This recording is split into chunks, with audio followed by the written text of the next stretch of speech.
Uh, I got to tell you a quick story because we have this new visitor. It just kind of dawned on me. I don't know if this ever happened to you, but it happened to me several times in life. Just the freakiest circumstances where you look like a hero. I was playing quarterback, and we were playing against a team that actually won the district championship, and we were down to the last few minutes, and I got hit in the head so hard. I mean, I had water in my eyes. I couldn't hardly see. And so I was going to throw a pass. I told the guy to do a post pattern. You guys kind of know what that is. And I couldn't see him. But I took everything I had and threw it to where I could see the goalpost and hoping he would be there. And he caught it and scored a touchdown. We won the game. It was just, I couldn't have expected it. Next time I was crossing the Fred Redmond Bridge, the longest concrete span bridge in North America, while I was going back to college with a buddy. And we got in the middle there, and we thought we'd look and spit over the side, because it's about 300 feet down. And he says, "Look at that silver, is that a Coke can or something?" I said, "Yeah, something like that." There was a rock right there. I said, "I'm going to hit that thing." I took that rock and threw it out as far as I could and watched it. Bing! And it hit that thing right on the butt. There was no effort in trying or anything like that. Then my son was playing basketball, and if you know my son, he's about 220 pounds, he's got about 21-inch arms, and he's only 5'6". I mean, he's just a bowling ball. And he was playing basketball as a little kid, and the ball rolled over to me, and he said, "Throw it, Dad." And I was sitting in the middle of the gym, and I just threw it over to the end of the basketball hoop, and it went right in, all net. And the kids all run over, "Oh, that was so cool, here, do it again." So I took it with my left hand, threw it the other way, and it went right in. Absolute pure luck. Unfortunately, this guy is not that lucky. He has to listen to me today, so it's just kind of the opposite. But again, thank you for the prayers at the table. Noelle's doing fine. She had gallbladder surgery and then had to go in the next day, and they had to do some more extensive work. But she's recovering really well now, and I want to tell you that I admire you women probably more than any man admires women. I've been overseas in Afghanistan and Iran and stuff, and I see how the world really treats women. And I like in America that at least we hold them up a little bit higher. I certainly do, especially after this last week. Every morning I get up at 3 o'clock. Then I make my wife coffee around 9 when she wakes up. Before we go down and drink the coffee, we both together make the bed. And I've been making my side in the morning because she's still in bed. And I'm doing the dishes, I'm doing the cooking, I'm doing the laundry, I've done the vacuuming. I did have to get directions on the washing machine. I didn't know how to do that. And but anyways, she works really hard when she's well, and I know that now. So my level of appreciation has gone up. But thank you for all your prayers. She's doing well, and I can't tell you how quickly I want to get through this to get back to her. but we'll try and do a good job for you today. As I said, we're looking at Ecclesiastes, basically chapter 6, 1 through 12. The misery and misused wealth. That's kind of the foundation of this study today. And before I get started, I want to throw out a few more accolades. And I'm going to say this with most sincerity. I've led many men in a lot of different circumstances around the world. And I've had great leaders that I had to respond to. So that's been a privilege and an honor of mine. And I shared with Butch today, and I'm going to share it with Karen as well, is that their leadership in this class, there's so many things that can go wrong, like inviting me to speak and other things like that. But there's so many things that go wrong. But leadership is what keeps the seams together and keeps things operating and running smoothly. And it's what happens behind the scene, like what my wife does, and I know how much she does now behind the scenes. The curtain's been pulled back.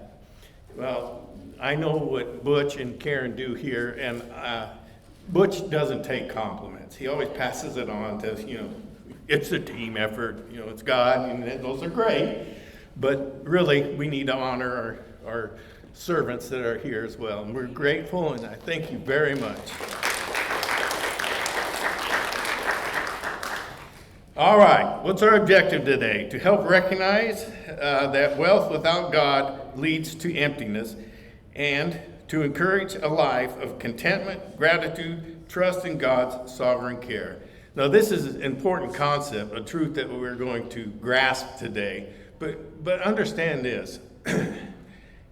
The dynamics that's taking place here about, can you have, self-fulfillment and satisfaction without wealth?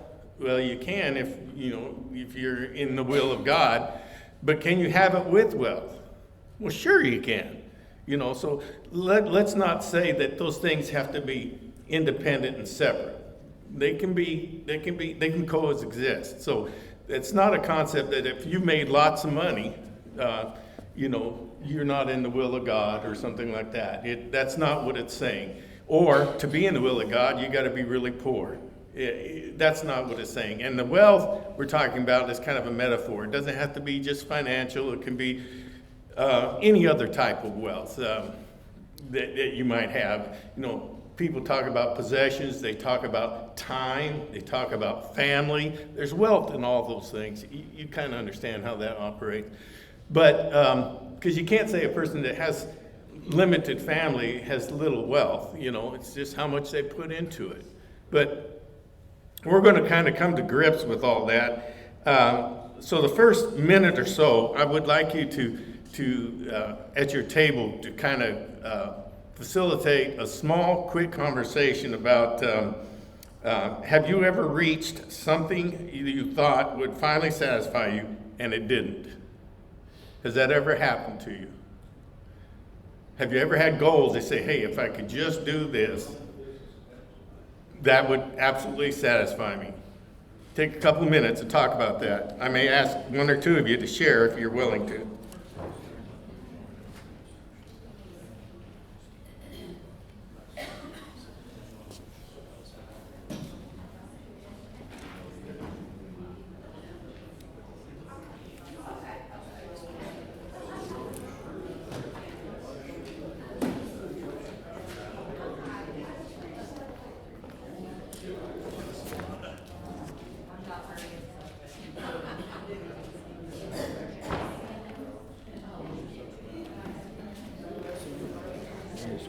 Chance. We had a lady join us for the first time. You might want to recognize her name. Rhonda Schultz. Just came in the class right as about the time we started.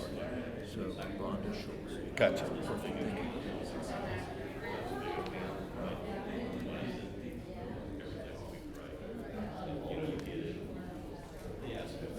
We got 1 minute.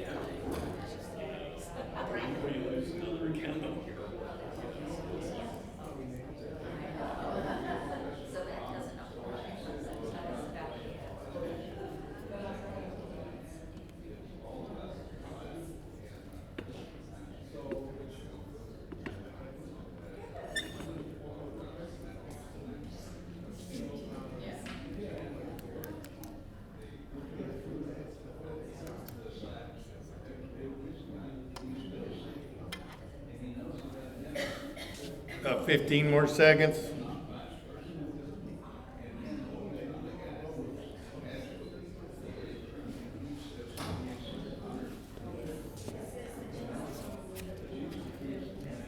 Okay, if we can pull it together here for just a second. Before we go any further, we had a late arrival visitor here. Rhonda, I'd like to recognize Rhonda Schultz right here. Raise your hand. Thank you for being with us today. So sorry that your first lesson is with me up here, but we're going to try our best here. Normally we have a PowerPoint, as you all know, and goodies to eat, but again, my wife is ill. So. Yeah, it's her fault. Yeah. How's the underside of that bus look, Noel? Ecclesiastes 6 shows that the issue is not having things. It's when these things fail to satisfy our heart. So that's kind of a transition I wanted to take. Did anyone have anything that they shared there that they would like to share with the group here? Paul, please. Well, what I mentioned at our table was this, when you go through 6 carefully, the first few verses, it sounds just like the rich young ruler from Matthew 19 that Pastor Mott talked about a couple weeks ago. And so the rich young ruler has everything. And by the way, honor is mentioned in here, so it's not just financial. But he has the resources to have everything in life that a person, physically in this life under the sun could want, and yet he's still seeking. We know that because he comes to Christ and says, what do I lack? Because I want everything. I have the means to do everything, and I believe in eternal life. And what am I lacking here? And Jesus reads in the commandments, but he only reads in 5 through 10. He didn't read in the ones with God first, no other idol, and so on. So he comes to that point, and he's not willing to put God. Yeah. But that may not be the end of the story, but in that episode, that's it. So it reminds me directly of Matthew 19 and that episode where the guy's still seeking, and yet he has most everything a person could ever dream of, and yet he knows he's lacking, and he comes to Christ, not vice versa. So that's a real eye-opening thing for me. For me, on a personal level, I'll just share mine with you. It happened most recently with, I don't know if you still have funds in the mutual funds, but, it tanked last part of March, first part of April. I mean, the mutual funds tanked. So I was getting ready to call up my financial advisor for my Merrill Lynch account. That's the only one I wanted to risk at this time. And I said to him, I said, hey, I want to take all the other funds in my lower risk model, and I want you to fire it in to the higher risk model. And I says, I think this is going to come back, and I'm going to make some money. And then I was asked to teach this lesson, and I started reading the lesson, and I thought, man, I've got enough. I really am satisfied. Don't take this the wrong way. I don't need any more. If something happened to me, I know my wife is taken care of very well. Just don't spend it all while I'm here, Noel. But I mean, she'll be taken care of very well. And I stopped that transaction. Because many of you heard that being in the field and stuff like this, I listened to the voice of God as he spoke to me. He spoke to my heart, verbally. And it was speaking to me then, and I said, well, back off. Let's stop here. I have enough, And it's very important as we go through this that we recognize those things. If we have enough, And I realized whatever I have is not mine anyway. So that was kind of my epiphany there. Sam, I like what Beth said. She said it's whatever goal we have. Like you meet just like little things. You get something new and it's great. And then the next thing, you're always wanting more, no matter what it is. We're going to talk about that because Richard brought that up today. I don't know if he actually recognized what he was saying, but the same thing in the space travel. I'm throwing this out of I got it step by step what I'm trying to do here, but I'm throwing it out here a little bit. Like the space race, think about the pioneers moving west, the gold rush. It's just always this new frontier, and now we're in the space race. Well, what are we doing? Well, what is the goal? Are we trying to get closer to God? Is that what we're really trying to do? When is it enough? When do we do enough? There was a lady that was questioning Albert Einstein when TV was first getting started in the early 50s before he passed away. And she asked him his question when he was on the panel, I don't understand how you're spending so much money in space when we have so much poverty, so much social unrest, all this happened here. She says, our environment needs our money here. And he says, our environment? Where do you think we are? We're in space. That is our environment. That's what he's saying to her. Invest in where we are. And that's why he thought the space race was important. I thought that was a unique answer. But kind of what I'm saying is, when do you have enough? When is enough? And I think there's a human nature that we're always seeking. And I've got to believe it is God. And God is truth. It's information. It's the unraveling of his creative mystery. And so I think that's what forces us to continue to go on. I could completely wrong. You can have a different opinion, but then you could be completely wrong. That was kind of funny. It was sarcastic. So the anchor to this lesson is going to be, God gives wealth, possessions, and honor, as Paul described, yet God does not give us power to enjoy them. It's an interesting concept to gather, but he gives us all these things, but he doesn't give us the power to enjoy them. That's got to come from us. And I shared with you, one of my hardest struggles in my spiritual walk was to accept forgiveness and blessing. That's been really hard for me. You know, it's like if I harmed someone or did someone wrong and was compelled at one time or another to ask for forgiveness, they may in fact have given it to me, but I still regret have done that and wish I could do more for them. I never felt like I could accept the forgiveness, or blessings that were put on me until a lot further along in my walk. And my wife kind of helped me get over that bridge, but it's something I think that we need to understand, that when God blesses us with these things, we've got to embrace them and use the power that he gives us to go ahead and enjoy them. Just utilize it. This verse frames the entire passage. God gives the blessings, but enjoyment itself is also a gift from God. I mean, he's given it to us. We got to utilize it. I always kind of like that, that picture with Jesus knocking on the door of your heart, And I always like that because it defined who I am a little bit. And that's the fact that, there's no handle on the outside of that door. Jesus isn't opening it up and walking right in. We have to take active action. We walk up and open the door and invite him in. So it's not like it's going to happen to us. It's a collective. It's a cooperative relationship. We have to take action and do something about it. Now, I'm not saying it's through our works that we're saved, but you do have to get off the couch.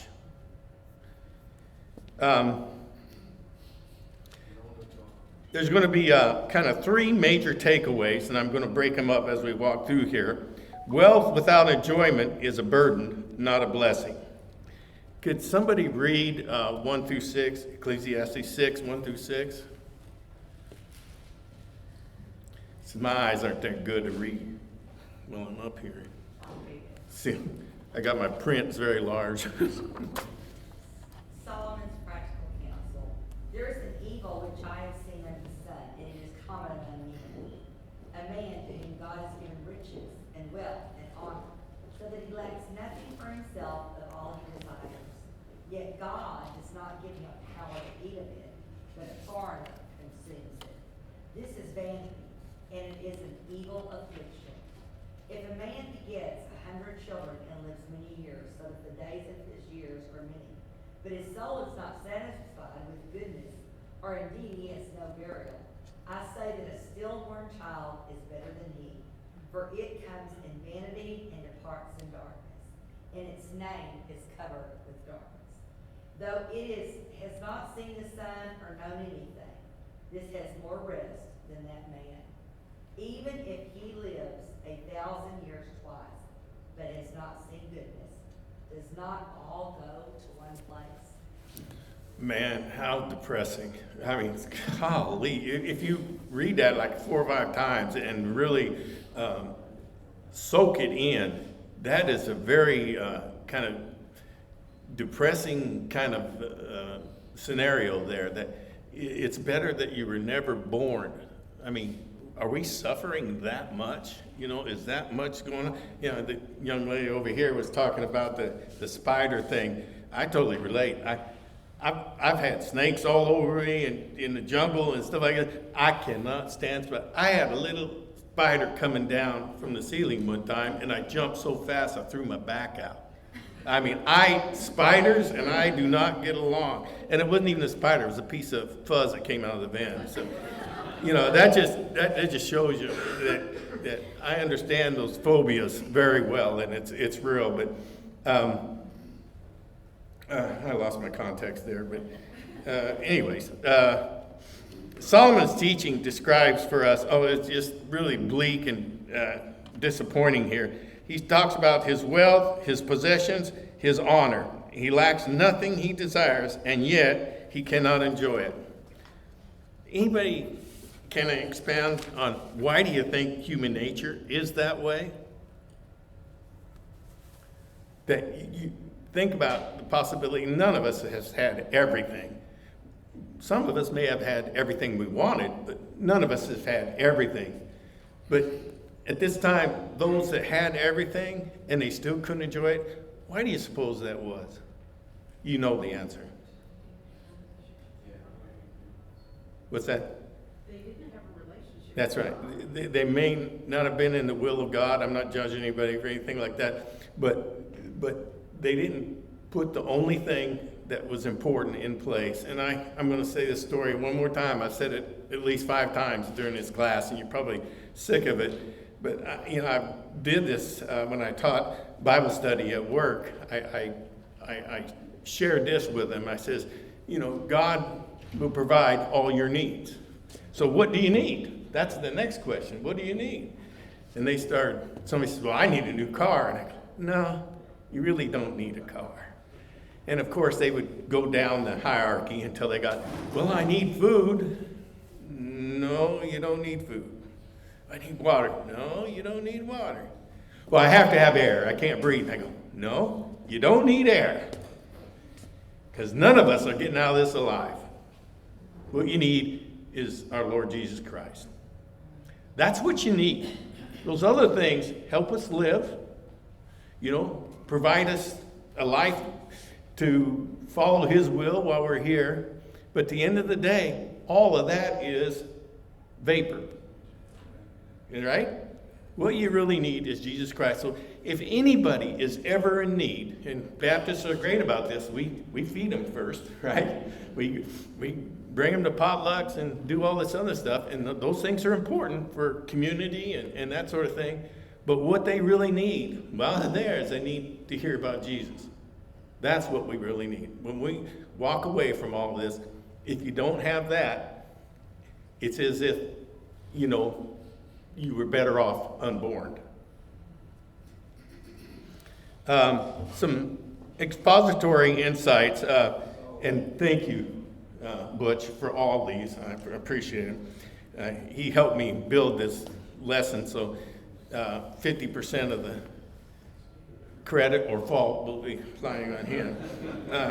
Derek Kidner, he was a British Old Testament scholar, describes this as one of life's cruelest ironies, to possess abundance but lack the inward ability to enjoy it. These expositories are people that are coming up with these understandings, as you are, as we travel through this. I'm just sharing a few scholars with you. Philip Ryken, an American theologian and Presbyterian, emphasizes that enjoyment is a gift from God, not something wealth can produce on its own. Therefore, following the thought schema shared here, key truths might be: wealth is not the problem, but rather the absence of enjoyment is. So that's kind of what I was alluding to earlier. It's not whether you're wealthy or not. That's not the problem. The problem is the ability to be able to enjoy what I always call the gestalt, the here and now. A creative impact statement might be, a full life on the outside can still feel empty on the inside. I'm 70 years old, and I feel like I had a full life. I went off and joined the military and came back and went to college. My brother got back from Vietnam, and I want to spend some time with him, and met a little blonde-haired girl. Went home and cut my hair, and really I had real curly hair, much longer than yours.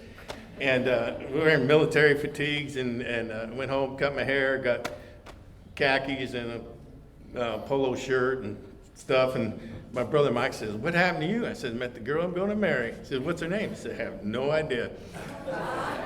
I track people all over the world, and so what I did is I tracked her, or stalked her, I guess. Yeah, I was a stalker. I found out what classes she signed up for, and I signed up for those classes, and I'd watch her the first day go into class, and she'd sit right here, and just like you people, they sit in the same spot every time. I try to sit in a different spot, not create a routine, but I knew she would sit right there. So if she sat right there, I'd get to class early, and I would sit here. No, and she's going to sit right there. I figured out her routine. Sometimes somebody'd be sitting here, and that's my chair. No, I have to sit there. I said, "You want to move? I got Tourette's, and it gets real ugly, you know." But anyway, so I got to know her, and somewhere in college we went out on our first and only date, and then she come running across the campus. I don't know what they call it. They call it the sub-student union building area. And she says, "Guess what, guess what?" I was so excited. I was waiting for this. I said, "What?" She goes, "I'm going to Korea for 2 years on a journeyman program." And I says, "Oh, that's great. I'm going back to South America, you know." And no, she went to Korea for 2 years, and I'd be sitting in the jungle with the VSAT satellite group about this big, and I'd watch her walk from her compound to the school she was teaching at on that satellite. And she didn't believe it till I told her what she was doing, and then she believed it. But we had the technology back then to do that, and I kept track with her. And then when she came back from Korea 2 years later, I flew in from, I don't know, Bogota, Colombia or something, and it says, "Hey, I got a question to ask you." She said, "What's that?" I said, "I don't have the time or money to court you, but I think we ought to get married." That went on 5 offers to her before she finally said yes, and that's 43 years ago, so it turned out pretty good. I just shared that with you because I miss her not being here. So stalkers win in the end. I don't know, but for me, it was a great strategy.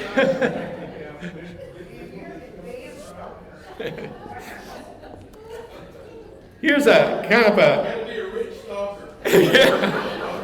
I had no money then. You know, I was a bachelor like you guys. I had money in books that I was reading as placeholders, you know.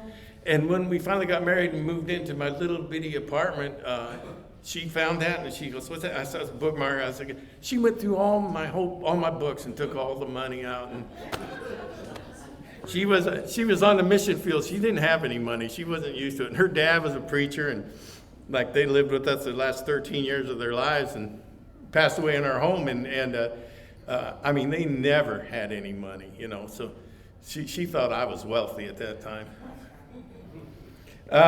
This is two are better than one, and that's at chapter 4, verse 9. This is right above in this book of the Bible. Oh yeah. Yeah. Well, I appreciate that because I believe that's true. Application question: Am I enjoying what God has given me, or just managing it? Think about that. Just kind of question yourself. Are you enjoying what God has given you, or just managing it? For example, some of you have great voices. Are you enjoying it? Or are you just managing it? Are you using it to the glory of God, or just managing it? You know, your money, your time. Your time is really important. Your relationships. My wife says, I'm the loneliest, gregarious person she knows. And I go, what do you mean? She says, you're so nice to everybody, but you always want to be alone. And I don't know why that dichotomy exists, but I feel great when I'm up in the mountains all by myself. But I like being around people. If you're going to be around people, I don't want to be a stick in the mud, but she says, that's the sort of thing that's your gift, is that when you're with people, you engage them personally. But you'd rather be alone. So anyway, we all have gifts and blessings from God. Are we managing them, or are we using them to His glory? That's the question. Of the 3 takeaways, here's takeaway number 2. The human heart is never satisfied without God.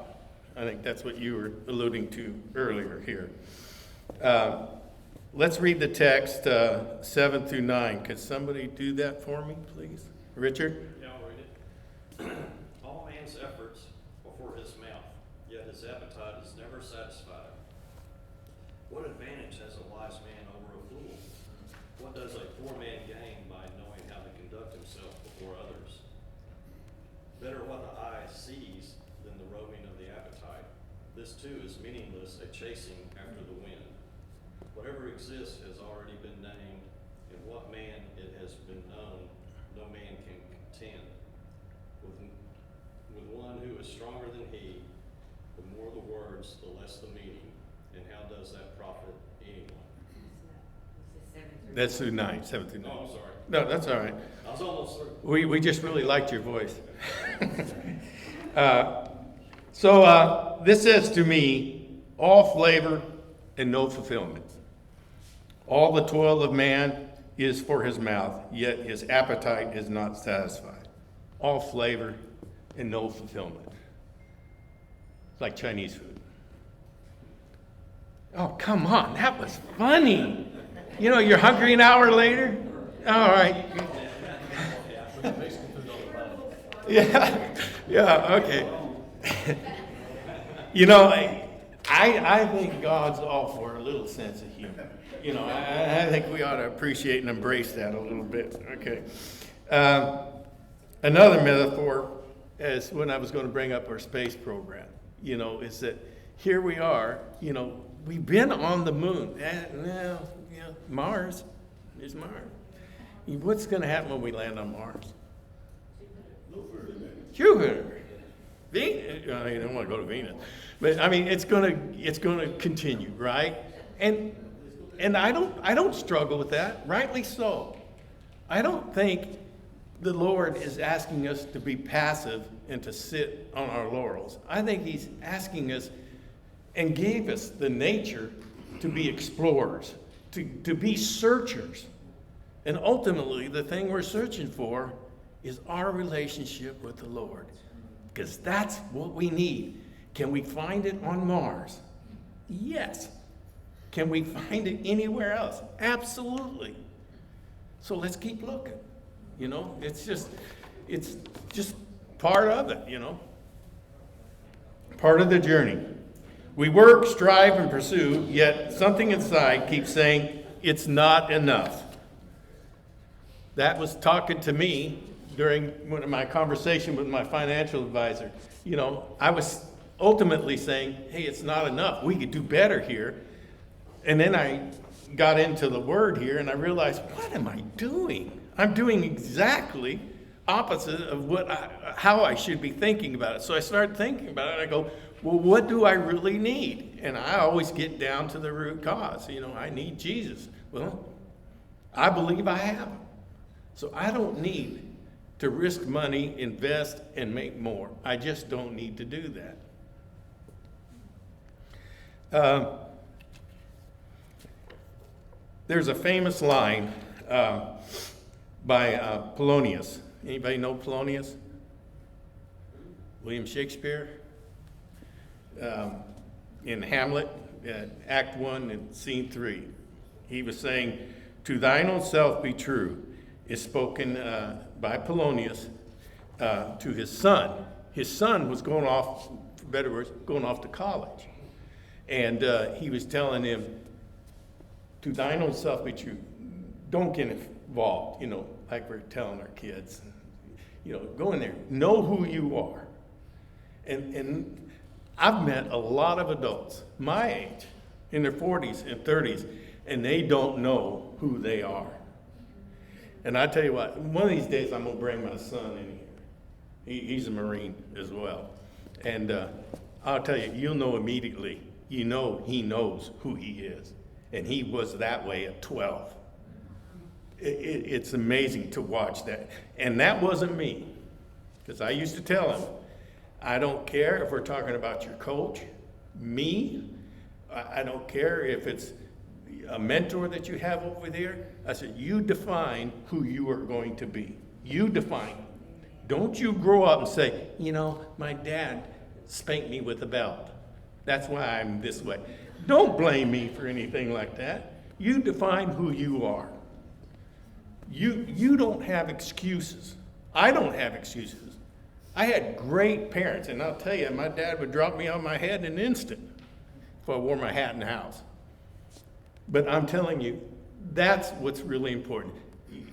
Know who you are, and know who you are in your relationship with the Lord.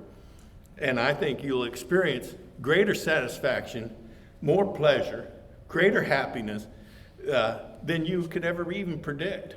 Your circumstances may not change. You're still eating beans and rice, perhaps. But that's a lot better than not eating anything. That's a blessing to have beans and rice. There's also some, for this second element, there's also some expository insights. Tremper Longman, he was born 8th of September in 1952. He's an Old Testament scholar, a theologian, professor, and author of several books, including a 2009 ECPA Christian Book Award winner, Dictionary of the Old Testament, Wisdom, Poetry, and Writings. And the reason why I kind of give you a little bit of history about these insights for these individuals is because it's important that these aren't Sam Grace, with not a very strong vita. They really are knowledgeable and thoughtful Christians. He explains that this appetite reflects a deep inner longing that material things cannot satisfy. That's what he's speaking about, this search that we're going through, that our appetite is not going to be satisfied with stuff. Charles Bridges was an American preacher and theologian and a leader of the denomination's evangelical party. As a teacher, he was well regarded by his contemporaries, but is remembered today for his literary contributions. He describes the human heart as a restless apart from God, always reaching but never resting. Restless from apart from God. The only thing that I can, now that I'm responsible for my wife and my family and everything like this, I feel like I'm kind of taking care of things. After my parents passed away, I feel like I've been handed the torch, so I'm kind of addressing all the issues. When all those around me panic and fail, I'm the one that stands straight and tall. Panic on the inside, perhaps. Failing on the inside, but I don't show that on the outside because I learned a valuable lesson. You never rise to emergency. You always lower to your level of training. And prior planning prevents poor performance. So I make sure that when it comes to the family safety, security, that I plan and prepare for every event.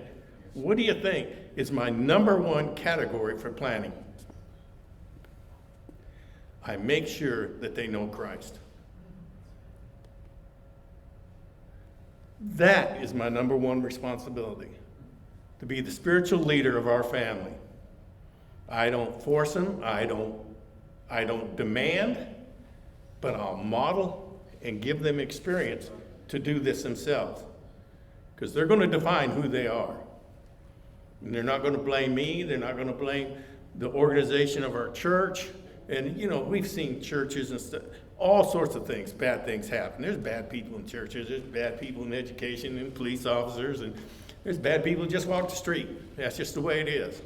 But the thing about it is, that should not define you. What defines you is how you interact with all that and where you place your faith, your support, and your love. And if you do it towards Christ, all things will fall into place. I may pontificate a little bit too long on my personal opinions, but that's just kind of the way I share. Key contrast. Better is the sight of the eyes than the wandering of the appetite. This points to enjoying what is present rather than changing what is always just beyond reach. Chasing what's always beyond reach. Do you find your 5 minutes? Okay, shoot, I gotta go faster. Sorry, Simon, please. Okay. I'm taking notes here. So you made the first point, you made the second point out of three. What's the third point? I'm sorry, I can't hear him. Third point. What is your third? Oh, my third point, contentment comes from trusting God's sovereignty. Okay, so I'm race tracking. Thank you, Butch. I should have been looking at my watch. These verses remind us that life is limited. We've talked about that earlier. Life is uncertain. Life is not fully in our control. Teaches us another pearl of wisdom from an instructor. Teaches us that peace comes when we stop resisting God's plan and begin resting in it. Okay, I didn't quite get through. I probably had 15 more pages, but I'm going to kind of table this. You know how to read 6, 1 through 12. I encourage you to do that. But I had one thing I wanted to share before we start. Noah, he got drunk. He got drunk. Jonah, he ran away. Moses stuttered. Abraham, well, he was old. Lazarus was dead. Peter had a temper. David had an affair. Zacharias was short. Okay. Martha was nervous. Paul was a murderer. Jacob was a cheater. Gideon was insecure. Sarah was impatient. Just saw a show on her, and that was interesting. Elijah was depressed. Miriam was a gossiper. Cheeseman. Thomas was a doubter. These are people we look up to in the Bible because God doesn't call the qualified. He qualifies those he calls. I thought that was a profound statement, and I'm saying this is that we may not be there yet, but when he calls us, we will become qualified. When we accept his gift of grace, we will become qualified. And these superhuman people in my book, in the Bible, they were no different than us. And we don't have to feel lesser by reading about the historical greatness of them. We just have the opportunity to be like them. So I apologize I didn't get through. I told too many other stories. I didn't even tell you I was going to give you a choice between a 100-year-old joke or a joke about a 100-year-old. But we'll do that for another time.